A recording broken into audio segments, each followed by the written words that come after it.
कंगना रनावत को उठाकर जेल में डालना चाहिए, क्योंकि कंगना रनावत ने जिस तरीके से भारत देश के किसानों को अपमानित करने का काम किया है, किसान आंदोलन को अपमानित करने का काम किया है, उनके ऊपर डिफॉर्मेशन यानी मनमानी का मुकदमा दर्ज होना चाहिए। मतलब आप करेंगे क्या? बिल्कुल करेंगे, क्यों नहीं करेंगे। क्या हम लोग इस देश में किसान का पैदा किया हुआ अनाज नहीं खाते? ये एक्चुअल में क्या है, उस मूवी के अंदर जो है सिख समाज को बदनाम करने की एक कोशिश करी गई है, जिसके अंदर दिखाया गया इंदिरा गांधी की हत्या का भी पार्ट। मैं आपको बता दूं तो सिख समाज की भावनाओं को इससे आहत और ठेस पहुंचेगी। और देखिए फजीयत हो रही थी कंगना रनावत की, उनकी स्मृति ईरानी की, तो उनको ये समझ में आया कि राहुल गांधी के ऊपर टिप्पणी करने से वो अपनी छवि को धूमिल कर रही हैं, खराब कर रही हैं, क्योंकि राहुल गांधी जो है वो एक प्रधानमंत्री का चेहरा है, विपक्ष के नेता प्रतिपक्ष हैं, तो उनको ये बात साफ तौर पर नजर आ रही है कि आने वाला भविष्य है। तो कोई बड़ी बात नहीं है कि स्मृति ईरानी जो है वो कांग्रेस को ज्वाइन कर रही है। जब ये झांसी की रानी पर फिल्म लेकर आई, किसी ने विरोध किया इसका? लोगों ने साथ दिया, समर्थन दिया, लोग गए भी देखने के लिए। लेकिन जब आप फिल्में नफरत वाली लेके आएंगे तो कौन देखेगा आपकी फिल्मों को और कौन पसंद करेगा आपको? भाई एक बात आप मुझे बताओ, मणिपुर से काला चिट्ठा कोई है? मणिपुर से गहरा जख्म कोई इस देश का है क्या? आप मुझे बताओ। बिहार से गहरा जख्म कहीं का हो, बंगाल से गहरा जख्म कहीं का हो, तो इनके ऊपर बनाइए ना, इनके ऊपर फिल्में बनाइए, गुजरात से ऊपर फिल्में बनाइए। देखिए सबसे पहली बात तो मुझे ये लगता है कि कंगना रनावत का कोई मानसिक संतुलन या तो ठीक नहीं है, क्योंकि कंगना रनावत जो बातें कहती है उन बातों का कोई सिर पैर ही नहीं होता। अभी कंगना रनावत कह रही है राहुल गांधी से कि मेरी फिल्म चलने दो। राहुल गांधी सेंसर बोर्ड में है। आप मुझे बताइए, सरकार केंद्र में आपकी बैठी हुई है, महाराष्ट्र में आपकी सरकार है, तमाम जगह पर आपकी सरकार है, प्रधानमंत्री आपकी सरकार का है, आप उन्हीं की सरकार से मेंबर ऑफ पार्लियामेंट बनी हुई है, और आप कह रहे हैं कि फिल्म राहुल गांधी नहीं चलने दे रहे। अगर राहुल गांधी फिल्म नहीं चलने दे रहे तो इस देश के अंदर नफरत वाली और फिल्में कैसे चल गई? कश्मीरी फाइल्स कैसे चल गई? द केरला स्टोरी कैसे चल गई? जो झूठी कहानियां आपने फैलाई वो कैसे चल गई? लेकिन अब मूवी के नाम को चेंज करने की बड़ी चर्चाएं चल रही। कंगना रनावत कह रही है नाम बदला जा सकता है। पहली बात तो ये है कि मूवी को जो चलने नहीं दे रही ना, वो खुद भारतीय जनता पार्टी नहीं चलने दे रही। मैं आपको बता देता हूं एक्चुअल में क्या है, उस मूवी के अंदर जो है सिख समाज को बदनाम करने की एक कोशिश करी गई है, जिसके अंदर दिखाया गया इंदिरा गांधी की हत्या का भी पार्ट। मैं आपको बता दूं तो सिख समाज की भावनाओं को इससे आहत और ठेस पहुंचेगी। और मैं आपको बता दूं भारतीय जनता पार्टी जो ये सोच रही है कि हरियाणा का चुनाव वो जीत जाएगी, हरियाणा का चुनाव तो कंगना रनावत ने बिल्कुल खराब कर दिया। ये समझ लीजिए पूरा उस पर पानी फेर दिया हरियाणा के चुनाव पे। हरियाणा में भारतीय जनता पार्टी का सुपड़ा साफ होने वाला है, ये बात आज आप मुझसे लिख के ले लीजिए दावे के साथ। उसका सबसे बड़ा कारण है कंगना रनावत।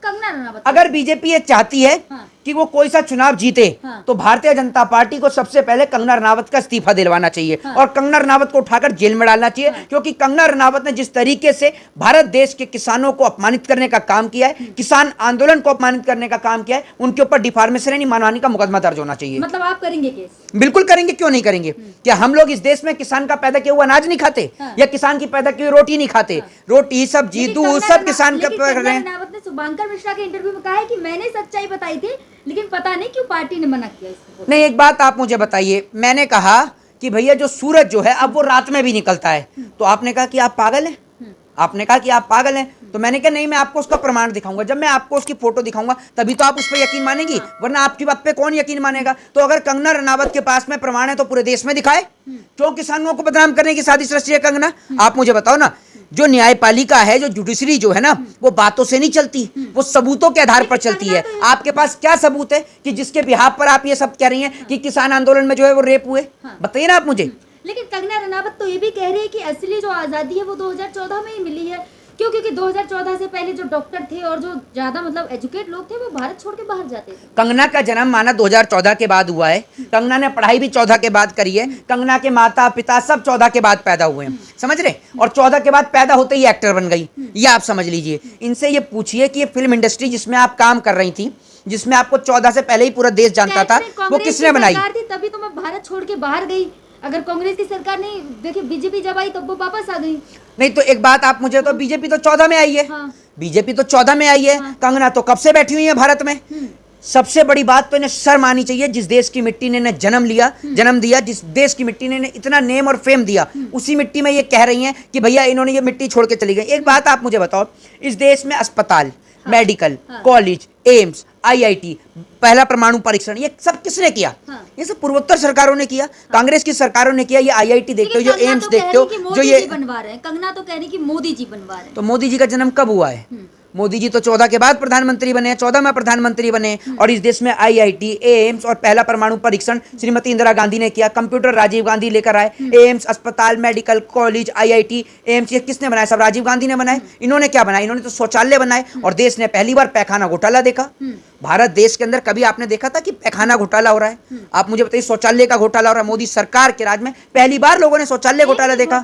एक भी जितने भी घोटाले खुलकर तो नहीं आए ना। आप आएंगे कहां से? जब घोटालेबाजों को आप अपनी पार्टी में ले आए तो कहां से आएंगे? अजीत पवार के ऊपर घोटाले के आरोप थे, आज बीजेपी के अंदर मुख्यमंत्री बन के बैठा हुआ है। हेमंत बिस्वा शर्मा कांग्रेस में हेल्थ मिनिस्टर था तो उसके ऊपर घोटाले के आरोप थे, आज वो बीजेपी का मुख्यमंत्री बनकर बैठा हुआ है। तो कहने का मतलब यह है कि अगर किसी व्यक्ति ने घोटाला किया है या किसी ने घपला किया है, अगर वो बीजेपी में आ जाता है तो वो घोटाले से मुक्त हो जाता है, आरोपों से मुक्त हो जाता है। ये आप समझिए। लेकिन देखिए, कंगना रनावत की जो एक तरफ स्मृति ईरानी तारीफ कर रही है राहुल गांधी की, वही कंगना रनावत राहुल गांधी से अपील कर रही है। पहली बात तो यह मैं आपको बता दूं, मेरी स्मृति ईरानी कांग्रेस ज्वाइन कर लेंगी अब? कोई बड़ी बात नहीं, उनको साफ नजर आ रहा है। हाँ।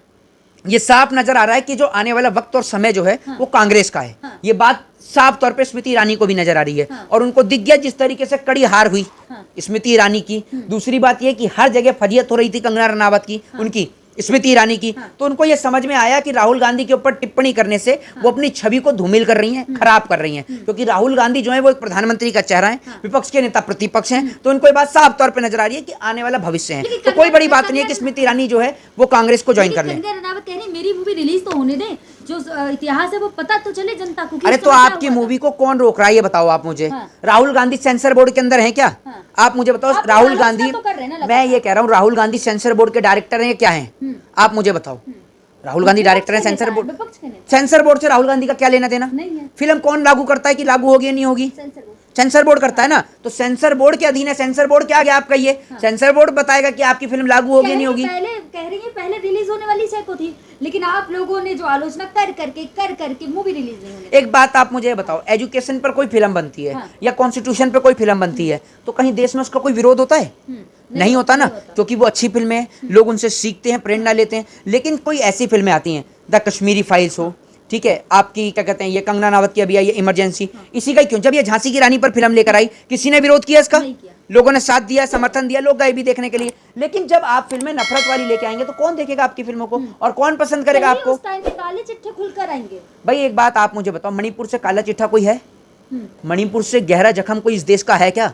आप मुझे बताओ। बिहार से गहरा जख्म कहीं का हो, बंगाल से गहरा जख्म कहीं का हो, तो इनके ऊपर बनाइए ना, इनके ऊपर फिल्में बनाइए। गुजरात से ऊपर फिल्में बनाइए, गुजरात फाइल्स बनाइए, मणिपुर फाइल्स बनाइए। क्यों नहीं बनाते आप में दम नहीं है उनके ऊपर फिल्में बनाने का? उन पर फाइल बनाइए, पूरा देश देखेगा उन फिल्मों को। हाँ, लेकिन क्या लग रहा है कि जिस तरीके से आप कह रहे हैं फिल्में बनाएं, तो क्या आप कंगना रनावत को एडवाइस दे रहे हैं कि मणिपुर पे भी मूवी बनाएं? देखिए, एक कहावत है हमारे में कि भैंस के आगे बीन बजाने से कोई फायदा नहीं है। हाँ, भैंस कौन है? मैं बता दूंगा आपको, पूरा देश तो समझ गया, आप तो मुझे लग रहा है मोदी जी की पत्रकार तो नहीं समझेंगे।